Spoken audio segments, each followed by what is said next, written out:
Hey y'all, Sam Solomon here. We're back with this series on how to learn how to work with coding agents. This is the second installment. Today we're going to be looking at building digital artwork. Um, if you if you're a little bit comfortable with things, if you're familiar with command line interfaces or terminals and how to navigate them, you probably don't need to go back to the first series in this episode. If that's all new, and this is a beginner series, and that's fine, I'd recommend you go back and watch the first episode in this series because it has some foundational things that will be important for this video. To recap what we talked about last time, we looked at different terminals. So the terminal Mac on your app, the terminal app on your Mac. That's fine. There's two others that I really like. One is Ghosty. That's an open source tool. It's free. And then my favorite one is called Warp. Warp is also free. I like it because it has a text box. If you're on a work computer or something, maybe don't do that because they do send telemetry back because I don't want you to be out of policy, with your IT and security team. So just keep that in mind. Ghosty, Warp, Terminal, they will all work. You either have a Chat GPT or a Claude account. Specifically, if you're have Chat GPT, we're going to be using Codex for Claude Code.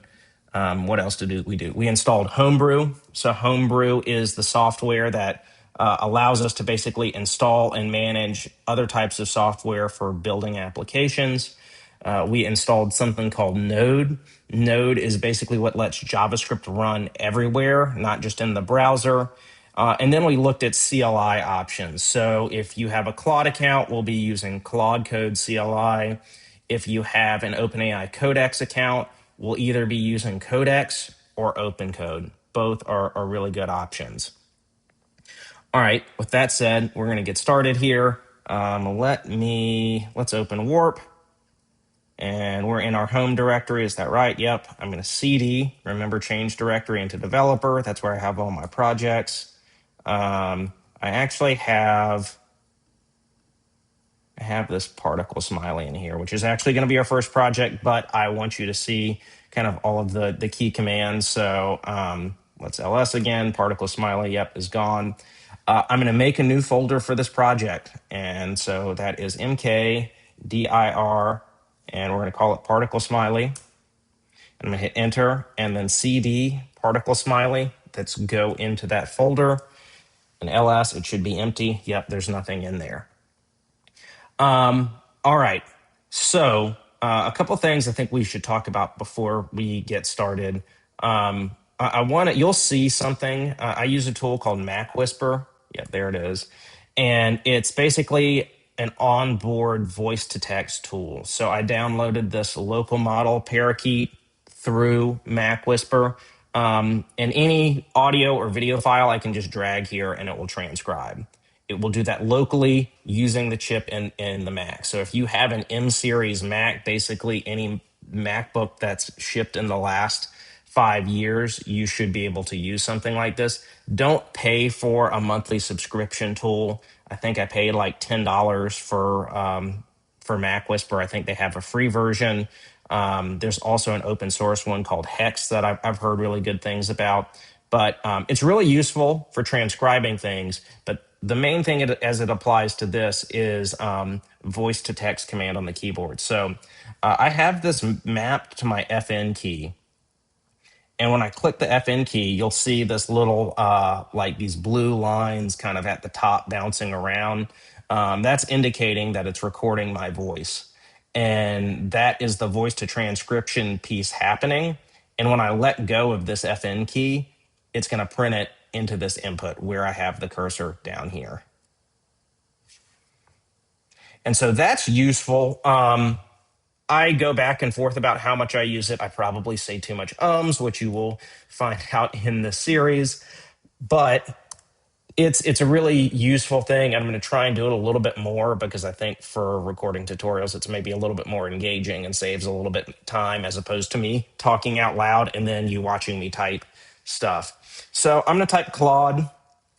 So we're going to use Claude to build this, and it's going to open our little crab alien guy. I don't know what he is. It's a cute little character. And what we're going to try and do is I have this thing I want to build, this particle smiley face. It's basically HTML canvas with a bunch of little tiny dots in the shape of a smiley face. I'd like when I move around, basically, for the dots to kind of go around and run away from the cursor. And then I'd like to have an animation when I click, it explodes. And so I'm going to try and see if it will build this in one shot without any planning. We'll talk about planning later, but let's see how close we get. Let's see. I'd like to build an HTML5 canvas particle simulator in the shape of a smiley face. Spawn a bunch of tiny particles in the shape of a smiley face. Make sure the smiley face is filled so that its eyes and mouth are the cutouts.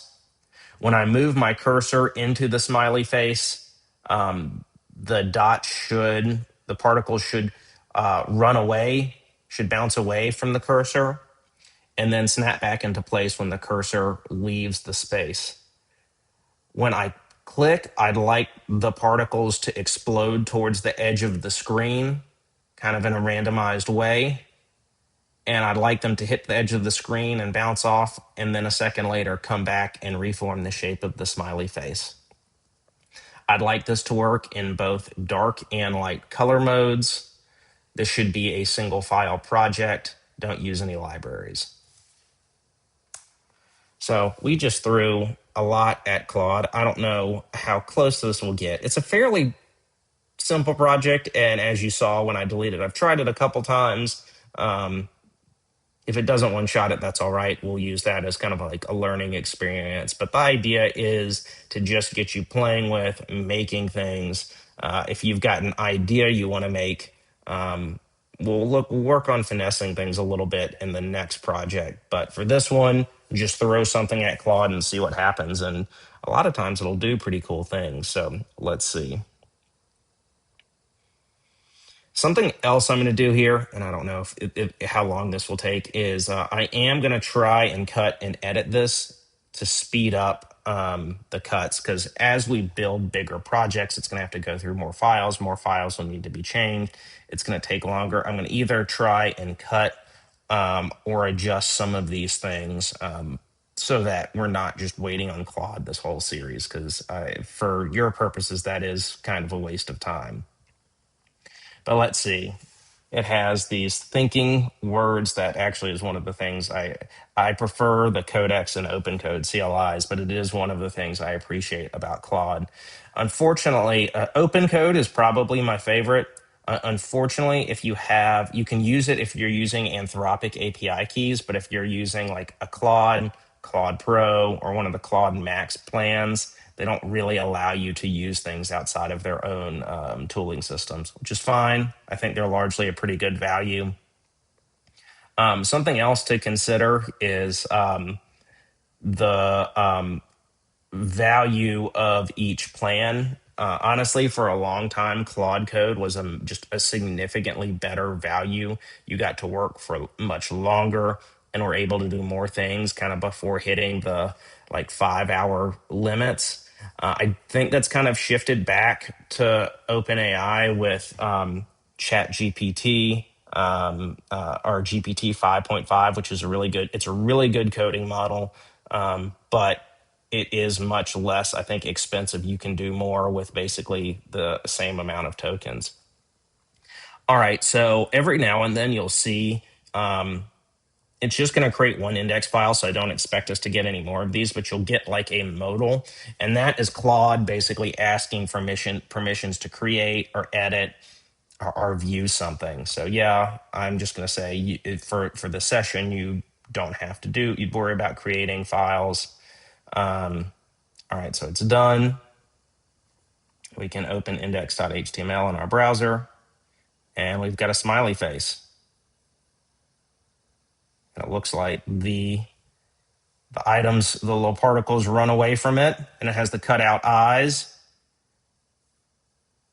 Yeah, that kind of works pretty much how I expected it to. Let's see what happens when I click. Boom. And then snaps back together. So what else? Oh, I asked if it would do dark mode. Yeah, which I imagine will work. Oh, that's cool. It'll explode in the direction away from where I clicked.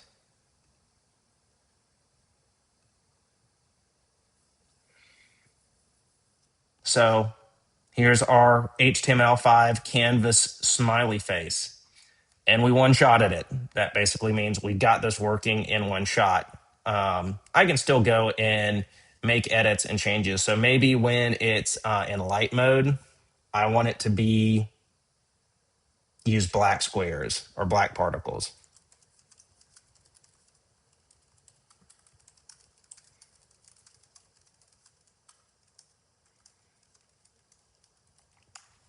And I realized I said I was going to use the voice to text thing more often. That's just another example of me not doing it. But okay, so it's done. Let's see. Yep, now we use black particles in light mode. Um, so we've got our first piece of artwork. Let's let's look at something else now. So I am going to Control C twice, and that exits Claude. Oh, one thing we should talk about, context windows. You'll hear a lot about context in the series because kind of it's one of the kind of things you need to keep in mind with working at agents. At this point in time, it's not super important. And honestly, the way a lot of these companies are working, dealing with context, I think a lot of that's kind of being obscured away, so you don't need to worry about it too much. But if I just type Claude again, even though I'm still in this particle smiley folder, it's not going to remember anything we've done. It's not going to remember any of this work. It's only going to be able to look at the files that are in that folder and figure things out that way. So talk, it won't know that I asked it to separately change dark mode to use black particles after building this. It doesn't know any of that. But if I wanted to continue doing this, I can copy this, or you can see Warp has basically already done that. And I hit resume, it will go back to that previous conversation. So just keep that in mind. If you start a new conversation and there's not any kind of notes or anything in there about it, like it's not going to know about previous things that you talked about. All right, we're going to exit out of that and we're going to do CD dot dot. That goes to the level above. LS, oh, that's LA. Yep, our particle smiley. And now we're going to make a new project called flow field. Okay, dir flow field. And I'm going to use Claude again. Well, let's just ls to prove. Yep. Wait, no, I did not actually cd into flow field. There we go. Ls, there's nothing in there. Claude. Maybe I should have used Codex, but that's okay. Here's what we're going to do now. We're going to look at how to plan things, and so planning is a pretty important piece of this because you probably, even me, when I'm building things, like I don't a lot of times know exactly down to every detail what I want. And honestly, the planning thing is good even if you do know what you want because it may present some options that you didn't consider. It may give you ideas about how to do things differently. It may warn you about things that don't work. But so we're going to hit Shift Tab, and you can see Accept Edits on, and hit Shift Tab again in the plan mode. So in plan mode, the agent's not going to write any code. The only thing it can really do is create a markdown file. And if you've used Obsidian or any note-taking tool really ever, they almost all are based on markdown files, which are basically just like they have a couple different headers and links and bulleted lists. They're fairly simple formatting. But we're going to build this particle flow field, and I have ideas for what we can do with it. But the idea is to have the agent make some recommendations for what might be interesting. Okay, so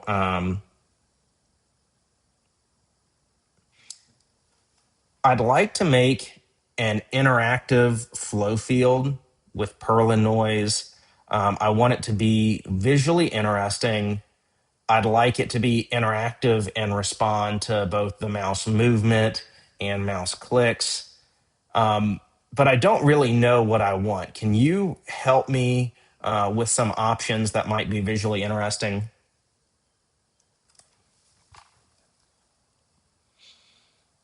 All right, so now we may get one of these like they're almost like interstitial, almost like a modal, where it's like, oh, okay, well, I have some questions for you, and then they're usually either single select or multi select. Sometimes there's an option to basically tell it something specific. A lot of times, even after those answers, it may, based on those answers, have more questions for you, and then it will put together a plan. That's kind of what I'm expecting here, but we'll see. It's realizing that the directory is empty. There's not really, there's not anything for it to look at, so it knows that we're starting from a blank slate here. Okay, and this is actually kind of cool.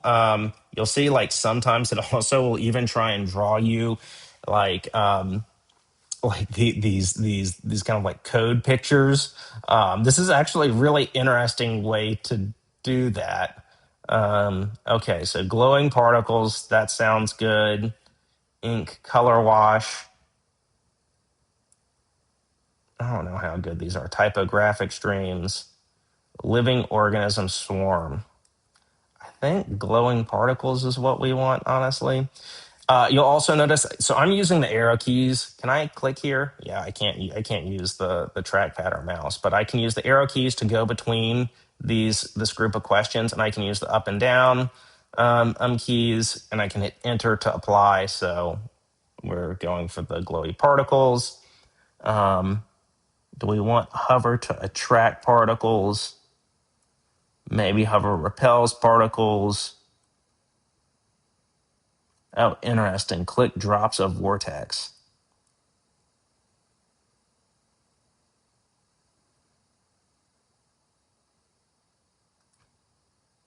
Maybe we'll do that. Spawns a vortex. Okay, what do we want to use here? Vanilla HTML, WebGL.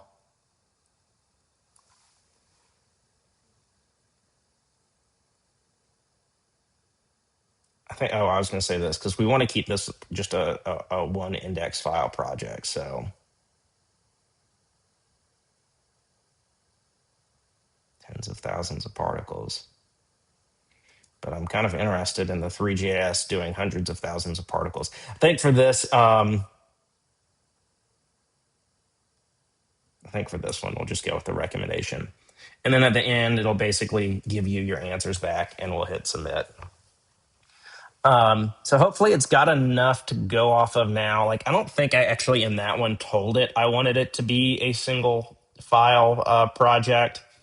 And single file basically just means that it's only going to create one index.html file and everything lives in it. That's basically what's happening with our smiley face here. But it should come back with a plan, which is essentially a markdown file. And the agent, I'm going to basically review that plan.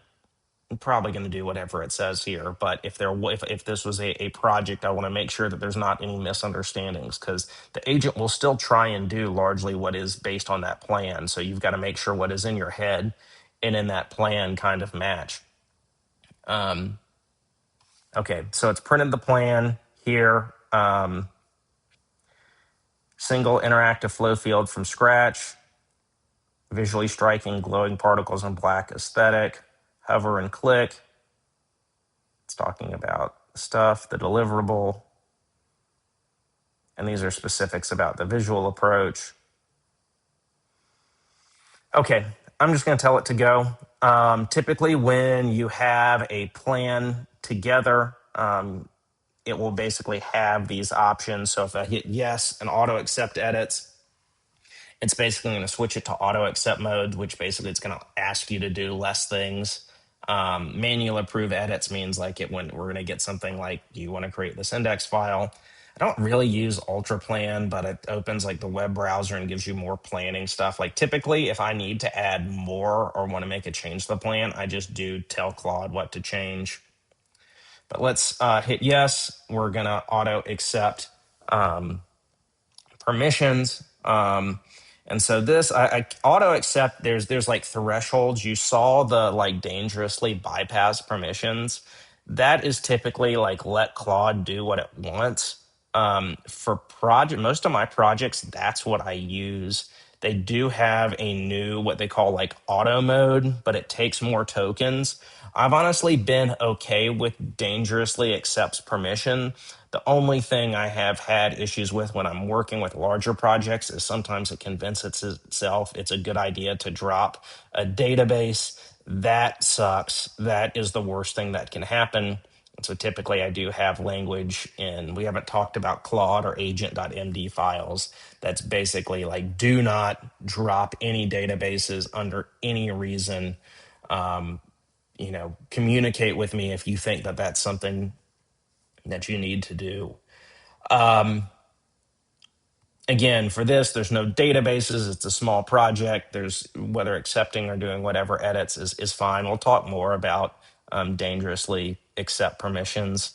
Okay, yeah, here. So dangerously accept permissions wouldn't ask for me to do it. I typically am going to say yes. You can open this file, and boom, it looks like we've got a rendered field, and the particles are kind of, yeah, they do kind of run away from the mouse cursor. Let's make this full screen. If I click, I think that's supposed to create a vortex. Oh yeah, there it goes. It looks like the vortex is temporary though. But I can click a lot. That's kind of interesting.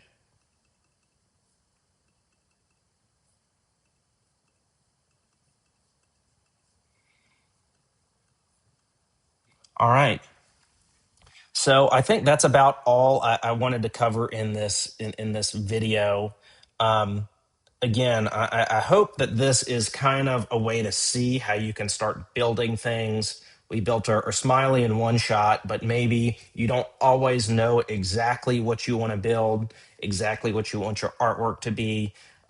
Maybe it makes sense to use plan mode to work with Claude to build things. And so I'd encourage you right now to just try and make a little bit of your own artwork. Do you have something in mind that you want to make? What we didn't do is if you have a screenshot or something that you want to use as like inspiration, you can copy and paste that into the Claude CLI and we'll use that as a reference. There's a lot you can do, but at this point in the video, I'd encourage you to go make, 2 or 3 kind of like pieces of art and just try out what you've learned here. All right, thanks.